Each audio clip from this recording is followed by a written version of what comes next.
Hey there, everyone. Welcome back to Teachers that Sparkle, the place where you get that little nugget of information each week to help you sparkle in your classroom each and every day. For some of you, you may be watching this lying in bed this morning because you're already off on Christmas break. For some of you, you're wrapping up the week and you're counting the days, possibly the hours. I'm hoping not the minutes yet until you get that much needed break as well. But it's coming. Hang in there. You got this. One of the things that I realized quickly as I started to transition from public education into being my own solopreneur, which I am as of right now. Good news, I am getting an intern here in just a few more weeks, but until then, I'm here on my own. And in doing so, I realized quickly that I was going from a career where I had a lot of experience. I had learned a lot of lessons. Of course, I didn't know everything, but I was pretty well known in the world of education, and I was regarded as somebody who could get the work done. I was pretty skilled, and I'd have to say overall, pretty successful. Then I went into this new career. And even though many of my skills could come with me, right? Being a leader, being a teacher, being someone who just has experienced life in general to be able to support my clients, I still had a lot to learn. And I really realized very quickly that not only did I have a lot to learn, but I was a new face. I was no longer that, oh, here's Sherry Dixon, 28-year educator. I still had that as a credential, but nobody cared about that, right? Now they wanted to know what my credentialing, my authority, my credibility was for the new work that I was doing. And I didn't have a lot of testimonials. I didn't have a lot of previous clients that I could say, oh, go talk to this person. They could give you a recommendation. I didn't have a lot of experiences in that business world to really be able to say, oh yeah, when I did this, I did such and such. As a matter of fact, I even had someone say to me the other day, what do you have, like one paying client? And I was like, oh. And then I was like, well, no, I don't have one. I have a handful, maybe 10 currently. I said, but it's building. I said, I don't put all of that information out there. I have 10 paying clients. I've made this much money. That's not my purpose. So people just don't know, right?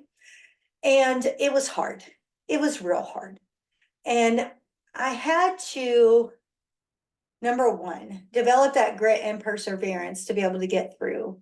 And number two, in order to not give up, because I could have easily, I was offered a job in a school district, and I could have easily hung it up. I could have just said, okay, I'm not meant to do this. It's too hard. And I'm just going to go back and do what I know how to do. Now, would I have been happy? I don't know. But I knew that that's not what I wanted to do any longer. So I had to really dig deep and figure out what was going to keep me going. I didn't want to give up. I knew in my heart that I was meant to do this work. I knew that I did not want to go back to living in that mold of where public education was taking me at the moment. And so how did I do that? I sat down and I had to remember my why. Why did I start this? Because that why was so much bigger than the challenges, the setbacks, the overwhelmingness that I was feeling. And it made me think back to when I first became a teacher, 1995, and I walked in that portable building at my school on the east side of Houston, brand new to the city, did not know what I was doing at all, did not know how to live as a family unit away from the rest of our family, didn't know anybody except for the few people that I had met the first couple days that we were there. And I wanted to quit. And I've told you that story so many times. It even continued, that feeling continued until Christmas break.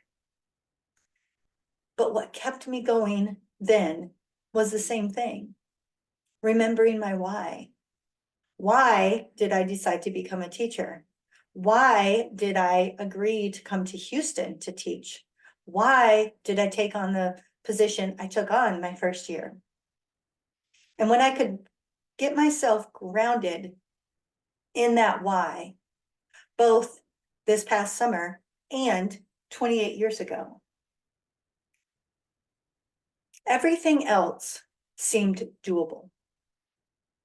Was it easier? No, no, we all have hurdles in life. Nobody's life is perfect. As a matter of fact, I tell people half the time in life you're going to see great things happen, and half of the time you're going to see some really awful things happen. It's called life. And every single thing that I have learned and endured and overcome on this journey relates back to every single thing I had to learn and endure and overcome in my journey as a teacher, because you're a student again. You're no longer the expertise. But the why makes you go, it's worth it. The why tells you it's okay to be uncomfortable. The why tells you, I know you're tired, but keep going because you're going to get there. Why am I sharing this with you today? Why? See the pun?